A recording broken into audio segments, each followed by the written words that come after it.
Et c'est à tous, c'est Captain et je vous retrouve pour la critique de l'épisode 21 de Flash, The Runaway Dinosaur, qui était donc l'épisode réalisé par Kevin Smith, qui est un réalisateur assez connu à Hollywood. Et donc il s'est occupé de cet épisode où Barry retrouve ses pouvoirs en passant par la Speed Force. Donc je vous en parle après le générique. Never forget, I am the fastest man alive. This means war. This means war. This means war.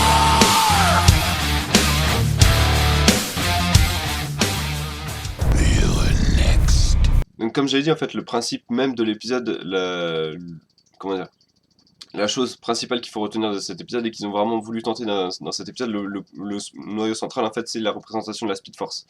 Euh, Dans les New 52, en fait, j'ai bien aimé la représentation de la Speed Force parce que c'est un monde totalement abstrait qu'on connaît pas. C'est-à-dire qu'il y a plein de choses qui s'encastrent, enfin, on peut même pas appeler ça de la Terre, c'est des bouts de terre qui volent dans le ciel, etc.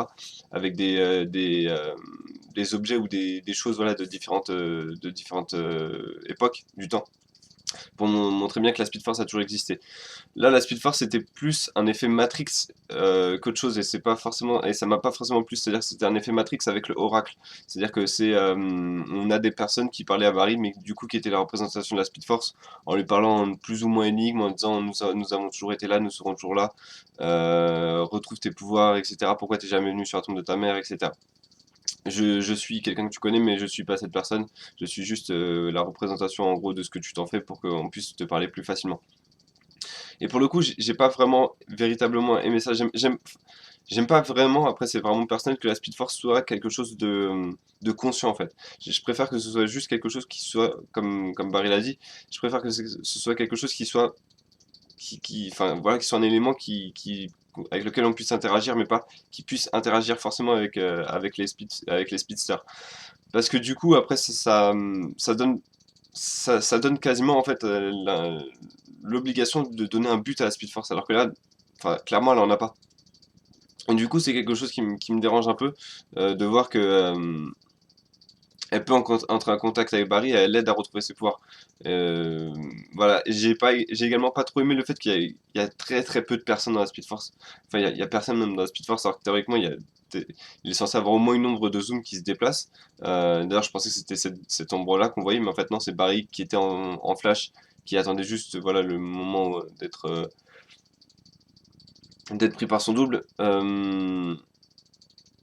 Mais voilà, j'aurais aimé qu'on voit d'autres personnes, d'autres ombres et qu'on se dise à peu enfin qu'on puisse du coup se dire ah là ça doit être cette personne-là, mais du coup si on compte le nombre de speedsters on pourrait se dire bah il y en a un qu'on connaît pas encore, etc. Ça aurait été vraiment sympa et ça aurait été le moment justement de lancer ça pour les autres saisons, alors que là bah du coup on se retrouve avec une représentation du monde de Barry avec juste la famille de Barry, donc bon, c'était pas top quoi. Mais en dehors de ça, il y avait pas mal de choses à retenir de cet épisode. C'est un des rares, enfin c'est vraiment l'épisode où j'ai probablement le plus ri sur Flash avec des répliques, des punchlines qui étaient vraiment très réussis, des situations également très très travaillées, mais quasiment uniquement travaillées pour l'humour.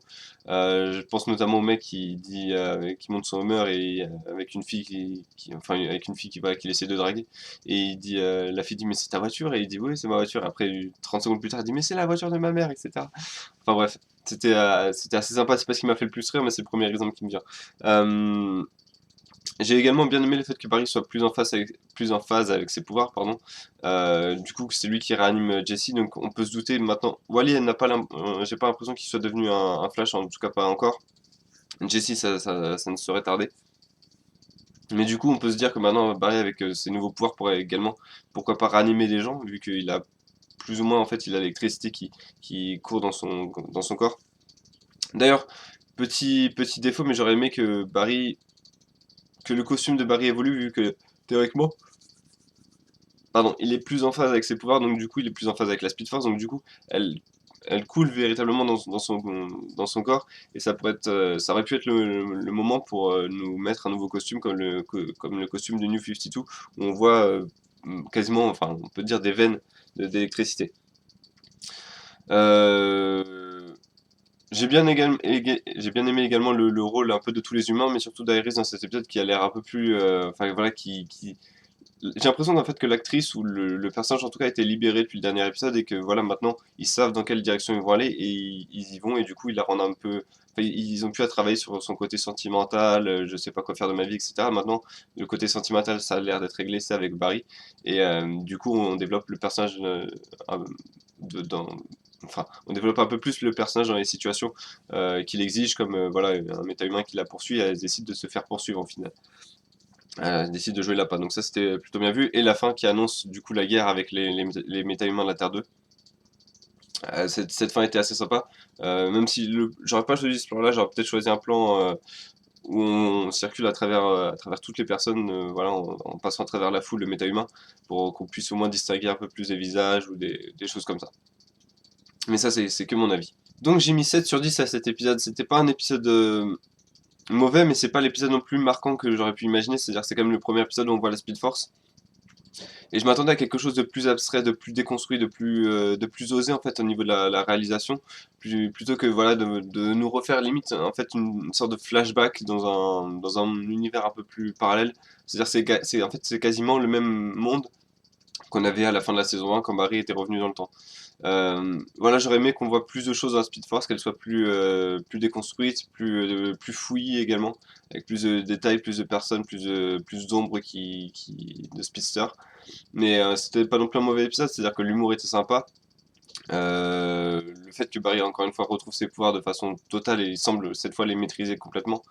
Même si je pense que d'ici, enfin dans la saison 3 on va encore découvrir ses pouvoirs et Barry va dire mais je savais pas que je pouvais faire ça. Euh, mais voilà, c'était un épisode assez plaisant à suivre. Encore une fois, c'est pas l'épisode marquant que j'attendais pour l'épisode 21. On est à 2 épisodes de la fin. Mais voilà, c'est juste un épisode qui fait le boulot sans plus avec quelques côtés sympas. J'ai déjà retrouvé que, je sais pas si c'est parce que je regardais l'épisode en 720p contrairement à d'habitude, où je suis plus en 480. Mais j'ai vraiment trouvé, notamment dans les phases où Cisco est à côté et face à la Speed Force, où on avait vraiment enfin, la caméra était vraiment différente des autres moments, comme s'ils avaient changé de caméra, ils étaient passés au modèle au-dessus, au modèle supérieur, en qualité supérieure. Parce qu'on voyait vraiment beaucoup plus les détails, beaucoup plus les personnages, etc. Et c'était vraiment plaisant à regarder ces brefs moments-là, en tout cas. Voilà, c'est tout ce que je voulais dire pour cet épisode. Donc, je vous retrouve la semaine prochaine pour l'épisode 22, l'avant-dernier épisode de la saison 2. Et puis, bah, sinon, je ferai la critique de Legend of Tomorrow vendredi. C'est pareil, pour le coup, le vendredi, c'est l'avant-dernier épisode de Legend of Tomorrow. Donc, voilà, n'hésitez pas à vous abonner à la chaîne, n'hésitez pas à laisser des commentaires. Et je vous remercie d'avoir regardé cette vidéo. Et je vous dis à bientôt.